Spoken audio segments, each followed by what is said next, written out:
Hi, lovely audience. Hopefully you are doing well. Alhamdulillah, I'm doing much better. As you can see, in this video I will discuss pronunciation. Pronunciation শব্দের অর্থ হচ্ছে জ্যোতি চিহ্ন part 1। আমরা step by step আলোচনা করব part 2, part 3, part 4।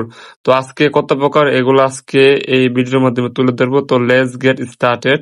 আপনারা দেখতে পাচ্ছেন প্রথমত ফুল স্টপ। ফুল স্টপ চিহ্নটা আপনারা সকলেই পরিচিত, বাক্য শেষ বোঝায়। আর দ্বিতীয়ত 2 নম্বর, কমা, কমা ছোট্ট মানে ছোট বিরতি বোঝায় আর কি। কোশ্চেন মার্ক 3 নম্বর হচ্ছে কোশ্চেন মার্ক, প্রশ্ন বোঝায়, মানে আমরা প্রশ্ন করি না, do you work, are you student, তার শেষে আমরা প্রশ্নবোধক চিহ্ন দেই আর কি। 4 নম্বর এক্সক্লেমেশন মার্ক, আবেগ বা বিস্ময় বোঝায় আর কি। 5 নম্বর কোলন, 2টা ফুটা আর কি। তালিকা বা ব্যাখ্যা শুরুতে শুরু করতে। 6 নম্বর সেমিকোলন, 2টি সম্পর্কযুক্ত বাক্য যুক্ত করতে আর কি। 7 নম্বর অ্যাপস্ট্রফি, মালিকানা বা সংক্ষিপ্ত রূপ বোঝাতে।